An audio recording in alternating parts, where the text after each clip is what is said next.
The Undisputed. It sounds good, doesn't it? I just want to, Ellie, we've only been working together for a few months, but I just kind of want to... give you a headache. You're going to have no hair by the end of it, that's for sure. I just want to share with everybody, she's quickly become one of my favorite people in the sport. I'll give you $20 for that, Mike. But when we signed her to MVP, first of all, I was very excited because we all saw how talented Ellie was. And when we started working on opponents for this card, speaking with her manager, Jake, and Ellie very clearly said, I want to fight Mercado. So that's an interesting fight, right? And you remember what you said? Remind me, please. I've been punched a little bit. Some people think she's better than me. So yeah. BoxRec did. BoxRec did. So anyway, the floor is yours, Ellie. Congratulations. Thank you very much, Mike. I appreciate you.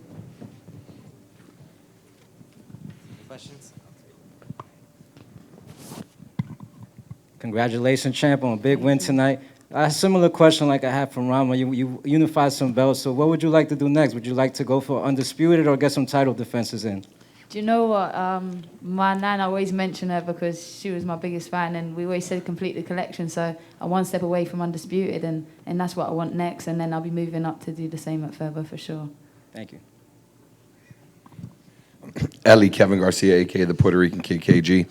I just wanted to ask you how you feel now. And I'm referencing a few days ago, I was in a media scrum, and you were walking through, and it was quiet. You know, some people maybe were unfamiliar, they didn't have questions. And I saw you were focused on your fight. You're like, whatever. But do you think they know who you are now?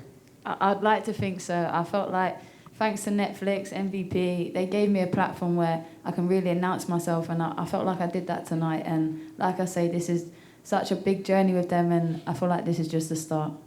Thank you. Congratulations, Ellie. Rodrigo de Rogoico, Bonita Radio, Puerto Rico. I just want to follow up from a question from our colleague over here from the last three competitors.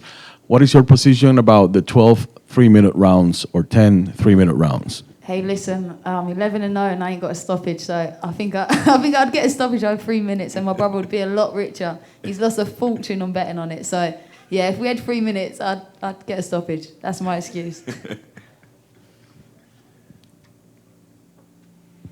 Congratulations. What were the biggest takeaways that you had from your opponent, from the fight? It was an amazing fight, and every single fight was amazing on this card. But what was your biggest takeaways, and what did you learn about yourself? What did you learn about your opponent, and what are you going to bring into the next fight? I'll be honest with you, it's been a hard camp, so I felt like this camp showed me more who I am than anything else. And you know, I went in that ring and I felt like I held a lot in, and it was let out tonight. So it just showed me that I'm number one in the division. I believed that before, but I feel like this has cemented it, and it's just the start. And one last question. How soon do you want to prove that you're number one in the division, and how soon do you want to grab even more belts? How soon? Sorry? How soon do you want to get back in the ring? As soon as probably my face is a little bit more time. That's always the case with me, but yeah, as soon as, definitely by the end of the year, I want to enjoy my Christmas this year. Congratulations. Back to Catford, Mike, right? Absolutely.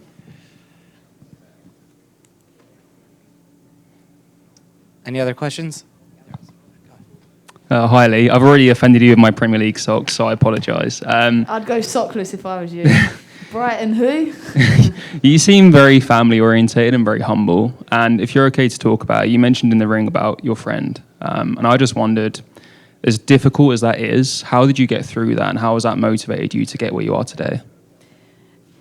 It was very difficult, but, you know, Georgia was a soul of the earth. Like, if you ever met her, or even if you heard her story, you'd realise what she was. And, you know, we made a promise just before she passed. It was a blessing to see her get married, and, you know, she battled cancer like it was nothing. And, yeah, I just felt like having her dad ring walk with me tonight was something that I'll live forever, and I felt her in there. So, yeah, tonight was so much bigger than me. It was all for her, and I just, yeah, I felt like she was watching on me, and that will be the biggest takeaway from tonight.